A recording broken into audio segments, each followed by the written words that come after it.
Right, నమస్తే, welcome to our channel. నేను మీ Venkatesh, welcome to our channel. నిన్న నారాయణపూర్ గ్రామానికి సంబంధించి దాదాపుగా 12వ రోజునట్టుంది. నారాయణపూర్ ముంపు గ్రామంగా ప్రకటించాలి, మా బాధలు తీర్చాలని 12వ రోజునట్టుంది. మరి గౌరవ ఎమ్మెల్యే మేడిపల్లి సత్యం గారు చర్చలకు పిలుస్తున్నట్టుగా తెలుస్తుంది. మరి గ్రామస్తులు ఏం జరుగుతూ ఉన్నది, అసలు గ్రామస్తుల మధ్య ఏం జరుగుతూ ఉన్నది, మరి గ్రామస్తులు వేయరా పోతే ఏం జరిగింది, ఎమ్మెల్యే ఏమన్నాడు, గ్రామస్తులు ఏం నెరవేర్చాలన్నారు, ఏమేమి వాగ్దానాలు నెరవేర్చాలని గ్రామస్తులు చెప్పారనేది ఒకసారి తెలుసుకునే ప్రయత్నం చేద్దాం. అయితే నిన్న మధురానగర్ చౌరస్తాలో భిక్షాటన చేసిరు, ఒక వినూత్నమైన నిరసన కార్యక్రమం చేపట్టారు నారాయణపూర్కి సంబంధించిన గ్రామస్తులు. దానికి సంబంధించి మనం నారాయణపూర్ గ్రామస్తులకు సంబంధించి మాట్లాడే ప్రయత్నం చేద్దాం. అయితే నిన్న భిక్షాటన చేసిన క్రమంలో నారాయణపూర్ గ్రామస్తులు మహిళలకు ఒక అస్వస్థత గురైంది. మొత్తానికైతే కళ్ళు తిరిగి చక్కెరచ్చి పడిపోయారని తెలిసింది. ఒకసారి వాళ్ళు కరీంనగర్ సంబంధించి హాస్పిటల్లో జాయిన్ అయ్యారని తెలిసింది. దానికి సంబంధించి కూడా మనం పూర్తి విజువల్స్ తీసుకునే ప్రయత్నం చేద్దాం, వాళ్ళ దగ్గర కూడా వెళ్తాం. అయితే మరి ఇంత జరుగుతూ ఉన్న చర్చలకు మేడిపల్లి సత్యం గారు పిలుస్తున్నారా లేదా, మరి ఏంది అసలు ఏం జరుగుతూ ఉన్నది, నారాయణపూర్ గ్రామంలో ఏం జరిగింది నిన్న అన్నది ఒకసారి విజువల్స్ చూసుకునే ప్రయత్నం చేద్దాం. అలాగే నారాయణపూర్ గ్రామస్తులకు సంబంధించి ఒకసారి మాట్లాడే కూడా ప్రయత్నం చేద్దాం. దయచేసి మిత్రులారా వీడియోను ఎక్కువ మందికి షేర్ చేయండి, లైక్ చేయండి, మన ఛానల్ని సబ్స్క్రైబ్ చేసుకోండి. ఒకసారి చూద్దాం నిన్న భిక్షాటన చేసిరు. ఒకసారి ఈ విజువల్స్ సంబంధించి చూసుకుంటే ఇగో ఇది నిన్న నారాయణపూర్ గ్రామస్తులు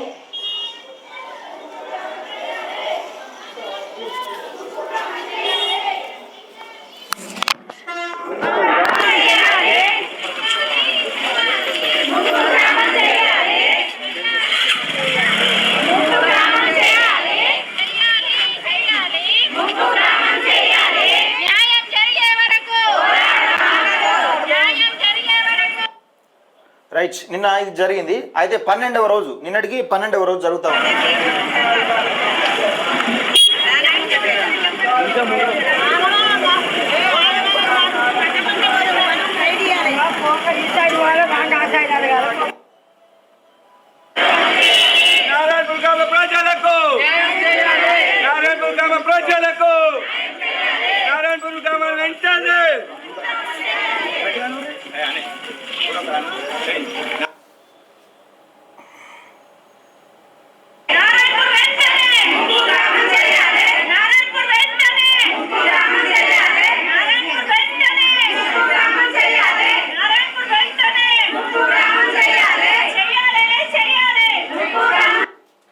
రైట్, ఇది భిక్షాటన చేస్తూ ఉన్నారు, పోలీసులు బందోబస్తుకి వచ్చారు. అంటే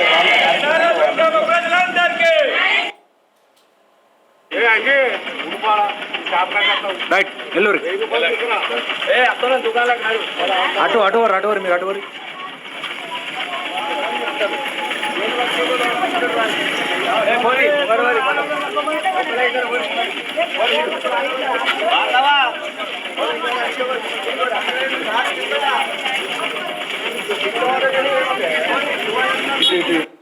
రైట్, ఇది భిక్షాటన చేస్తూ ఉన్నారు. మరి ఎమ్మెల్యే గారు ఎందుకు సీరియస్గా తీసుకుంటలేరు, మరి ఒకవేళ నిజంగా చర్చలకు పిలిచినా కానీ ఏందనేది అర్థమవుతలేదా? ఒకసారి నారాయణపూర్ గ్రామస్తులు అయినటువంటి నజీర్తో మాట్లాడే ప్రయత్నం చేద్దాం.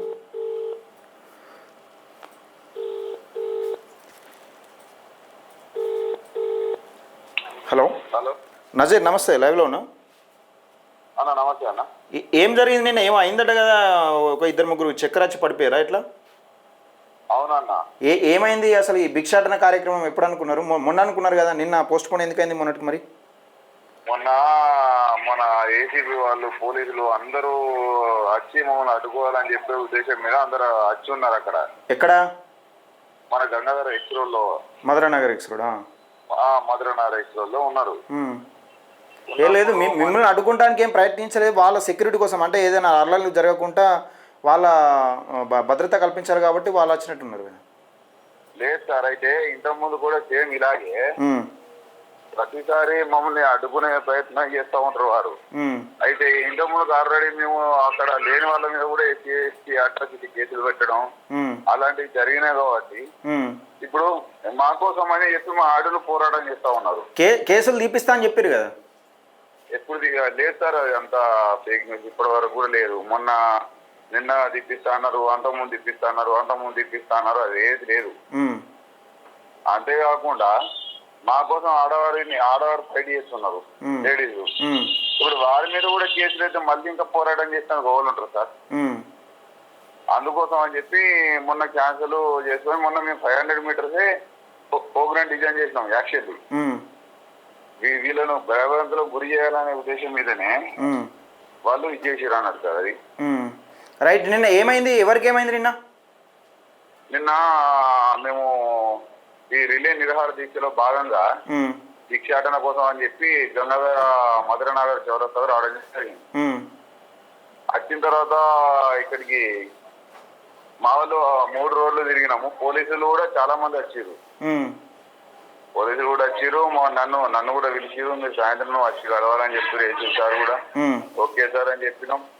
అనుకోకుండా ఆయన మా వాళ్ళది కళ్ళు తిరిగి కింద పడిపోయారు 3. ఇంకొక వ్యక్తి నవీన్ అనే వ్యక్తి ఇక్కడ నుండి ఊరు ఎంట్రెన్స్ వరకు వెళ్ళిండు బైక్ పైన. అతను కూడా కింద పడిపోయాడు. అతనికి ఇంకా దేవుని దేవాల అతని చేతు కొంచెం నరాలు ఇదైపోయినాయట. తమిళిపోయి దెబ్బ తగిలిందంట. 4 యాక్చువల్లీ 3 కాదు. అంటే ఇప్పుడు ఎక్కడ ఉన్నారు ఇప్పుడు ఈ 4? ఈ 4 అంటే ఒక అతనికి కొద్దిగా ఎక్కువ ఎఫెక్ట్ లేదు. చేతుకు ఇట్లా మన రెడ్ టైప్ వేసి పంపించేసారు. ఈ తక్కిన 3కి కొంచెం నీరసంగా ఉన్నారు.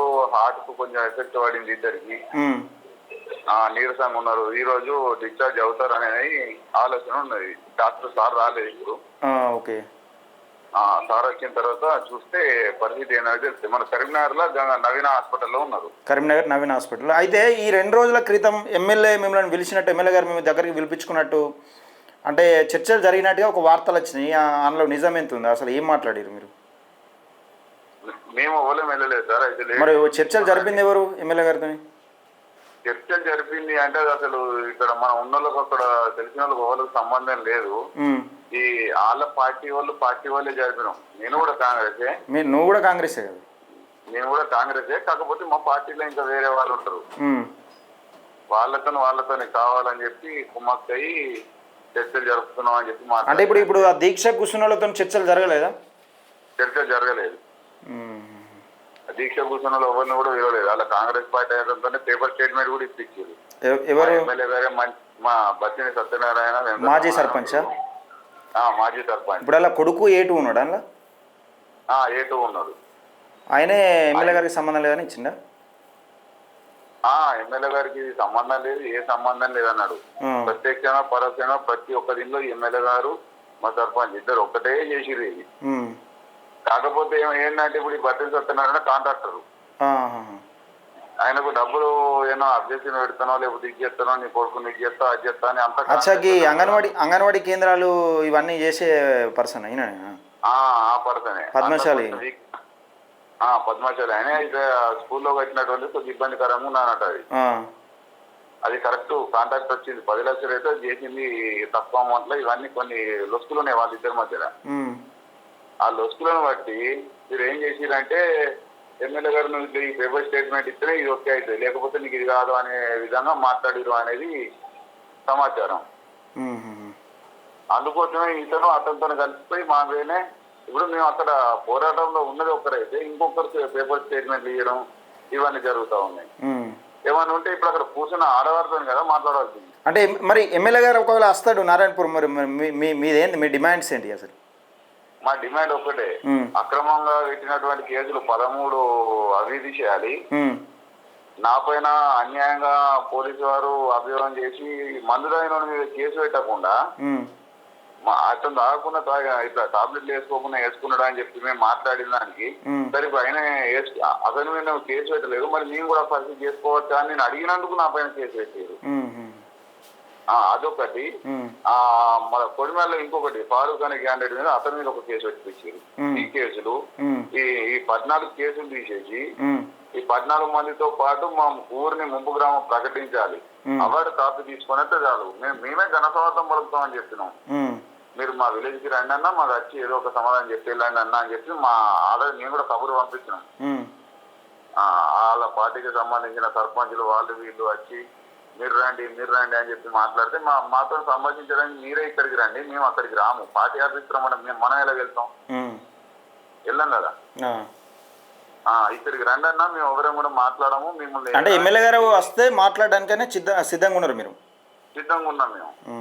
Right, okay. ఓకే. అయితే ఇక్కడ వీళ్ళు ఏం చెప్తున్నారంటే, కొంతమంది వీళ్ళతో సంబంధం లేని వాళ్ళు, ఉద్యమానది ఈ నిరాహార దీక్ష చేస్తున్న వాళ్ళతో సంబంధం లేని వాళ్ళను ఎమ్మెల్యే గారు పిలిచి ఏది చర్చల పేరుతోని కాలయాపన చేస్తున్నారు అన్నట్టుగా వాళ్ళు చెప్తా ఉన్నారు. గౌరవ ఎమ్మెల్యే మేడిపల్లి సత్యం గారు ఒకటే చెప్తా ఉన్నా, ఇది తీవ్రస్థాయి దాల్చకముందే తీవ్రస్థాయి దాల్చింది. ఆల్రెడీ వాళ్ళు రోడ్ ఎక్కి భిక్షాటన చేస్తున్నారంటే తీవ్రస్థాయి దాల్చింది. ఇక మరి గౌరవ మాజీ ఎమ్మెల్యే గారు నేను ఎక్కడికంటే అక్కడికి పోతా, కేసులు పెట్టేసుకుంటా, కేసులు పెట్టినా నేను భయపడేది లేదన్నారు. మరి వీళ్ళు భిక్షాటన చేస్తున్నారు, తమరు ఎక్కడైనా అర్థం కాని పరిస్థితులు ఉండదు. మరి మీరు మీ గ్రామంగా మీరు కూడా తలగబడి వీళ్ళు ఎంబడి తిరుగుతూ అయిపోద్ది కదా అని నా అభిప్రాయం, ఇది ప్రజల అభిప్రాయం. మరి మీరు సోషల్ మీడియాలో నారాయణపూర్ను మీ ప్రతిపక్షం ఉన్న మంచిగా వాడుకుంటున్నారు.